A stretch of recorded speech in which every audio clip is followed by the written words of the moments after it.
Welcome back to Investathon 2025.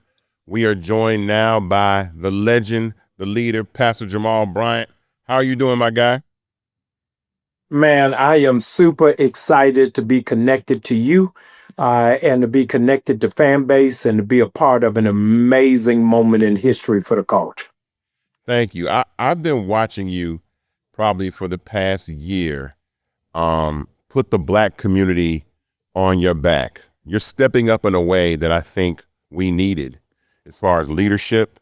I text you from time to time and let you know that, but if no one has told you, I think that you're doing an amazing job. I really appreciate what you're doing, and I want to acknowledge that first before anything. If nobody's told you, I'm telling you, thank you for your leadership, your service, and what you're doing for the Black community. It means more coming from Isaac Hayes III, so I'm grateful, Oh man, and I'm glad that both of us are really doing what I think that we were born to do. In terms of equality, you're doing it in technology, and I'm trying to do it in the economy. And I think that there's a conflation of both of those where we're able to come together. And I think that's why we're able to link up. for sure. So I know, like right now, we're in an interesting time as a company when it comes to social media and free speech. And I wanted to get your thoughts on what I feel like is an attack on Black people, Black culture, especially the ability to communicate in the way that we need to communicate, especially in times with like DEI or, people running up into buildings in Chicago, stuff like that. Like, I want to know your thoughts and what we need to be doing to communicate and stay connected. There is nobody who out communicates Black people. Black people made Twitter. Yep. Black people made Instagram. Is we're just muting our voices. Fred Hampton said we're not outnumbered, we're out organized. And so I think that we got to strategically figure out how do we amplify our voice for what it is that we're going through. Right now, while I'm talking to you, I am giving groceries, Isaac, to 1,000 Georgians who've been furloughed by the government. Now, here's what's crazy. Mm-hmm. I just announced it yesterday. And when I got to the church, there were 539 cars on the campus. Wow. I announced it yesterday, 539 cars on the campus. I didn't open till 9 a.m. Here's what's amazing. They found out because I posted it. Yeah. Not on radio, not on television. So we got to figure out how do we mobilize. Here's what's significant is 100,000 people have been furloughed just in Georgia alone. I know fan bases nationwide and global, but 100,000 just in Georgia. What if we used Fanbase for all of the passes in Georgia to begin to strategize? What if we begin to really do focus groups because of what we're seeing in real time in Chicago on Fanbase right now should be the leaders from Memphis talking to the leaders in Chicago to say, hey, what are y'all doing? What should we be looking for? That we don't just take it from clips, but we take it on the ground. And so we know how to communicate. We just don't know how to communicate to each other effectively. Wow. Yeah, I mean, Fanbase does have, I've always talked about the audio rooms on Fanbase and the ability that we can communicate in real time and organize. I think that's an amazing tool that I feel like we don't use enough or take for granted. But interestingly enough, that sets us apart. About 98% of all the media in this country is owned by 4 or 5 people. When you think about Elon Musk, Mark Zuckerberg, and now Larry Ellison, who has Paramount, Oracle, and now TikTok. What do you think about media ownership and why we need Black media ownership and why that's so important? Yeah, I think that the Sinclair family found a very valuable lesson. Most recently, when Jimmy Kimmel was taken off of the air because of remarks that he made around Charlie Kirk, they took him off. Disney lost Isaac $3.4 billion in a weekend. And by that Tuesday, he was back on the air. Mm-hmm. The Sinclair family said, I don't care what Disney says. There's a whole lot of local markets we're not going to put them on. But what was significant and strategic is that They didn't realize that nobody's looking at linear television anymore. His numbers are higher than they ever been, but because of streaming. But Isaac, let's go back a different way. Flags went half mast. The Senate had a moment of silence. They're talking about a day of memorial. Forget everything else. Isaac, drum roll, for a podcaster. No matter where you feel about Charlie Kirk, he is not an elected official. He's not a general in the military. At the bottom line, he's a podcaster. So those of you who don't understand the power and the influence of what streaming and streaming capacity can do, then look at Charlie Kirk as the test tube baby. Last year, he was able to amass $48 million, and he's not on ABC, not on CBS, not on CNN, not on Fox. Did it all digitally. So I'm going to ask a question to the community. Where's the black Charlie Kirk?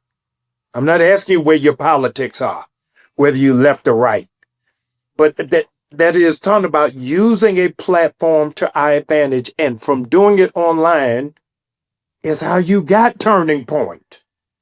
Mm-hmm. Turning Point is built online. And so what it is that we talk about, and Isaac, we deal with the whole diaspora of issues. But imagine if what Turning Point did for Israel, black platforms can do for the Congo.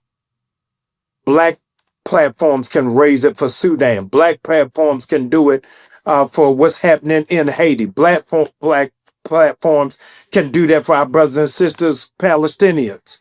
And so we've got to enlarge it around the conversation on who Cardi B is beefing with today. There's a whole lot more than how much time is Diddy getting. And we got to figure out how do we use these platforms to really strengthen, equip, empower, and inform. Knowledge is power, and the Bible says our people are dying from a lack of knowledge. Wow. So that is a fact, and some bars in there. When raising capital and when raising capital for Fanbase, the two things that I thought were very important is allowing people to invest in the platform and have equity and have ownership. And you are a Fanbase investor. Thank you very much. I appreciate that. Thank you. But also the ability to, own something and communicate with our people, but then own something that these platforms scale to hundreds and billions of dollars. And so what do you think about the importance of ownership in media, especially black media, when we have such a massive footprint on social media, the effect that we have on the culture, and investing and owning social media, that we've never really done this before. We've never really said, all right, let's take social media, the infrastructure of social media, and own it. And now we can monetize it on the front end and have equity on the back end. How important do you think that is? It's so critical, and I'm glad that you're doing it. And I want to talk backwards to the family. 82% of black people, those of you all listening, write this down. 82% of black people don't own a single share of stock. 82%. So when you're talking, Isaac, about investing, you are talking alien Aramaic to people who don't even understand it. So the reason why it's so critical for those of you all who are listening, that you are breaking generational cycles of poverty in your family, because for many of you, you will be the very first stockholder in your family. So when we're talking about generational wealth, you got to think about how it is that we move it. I used this example, Isaac, the other day at New Birth about Barry Gordy. He was starting Motown and no bank would give him a loan. He had a family meeting and shared with his family what the idea was, where he saw the trends in music going, and his family invested in Motown when banks wouldn't. And here's where I need you all to get excited, family. All of Barry Gordy's family who invested became millionaires. Here's the shout. None of them sing. None of them dance. None of them mix. None of them produce. But they invested. And I'm saying that because when you invest in Fanbase, you don't have to be a podcaster. You don't have to be a social media influencer. Yeah. All you have to do is be somebody who sees the vision and understands. I've read this story about the first day that Disney World opened in Orlando. When Disney World opened in Orlando, the wife of Walt Disney was interviewed by the reporter from the Orlando Sentinel. And Walt Disney had died 6 months before Disney World opened. Mm. And the reporter asked of her, what do you think Walt Disney would say if he was able to see this? And she said, Isaac, he did see it. That's why this is opening. Wow. Those of you all who are investing, when it is that Fanbase is able to eclipse the social media platform that you are on right now, unborn generations in your family are going to ask you, did you see this happening? And because you were an investor, you're able to say, I did see it. I did see it. That's why it's able to happen. And so I want you to see, because a lot of Black people are skittish about investing because we got trust issues when it comes to finance and comes to money. This brother has built this on his blood, sweat, tears, and his back. And he ain't going nowhere. He is not in witness protection. He's not coming to you from Cuba. He coming to you from the SWATs. He getting it out the mud.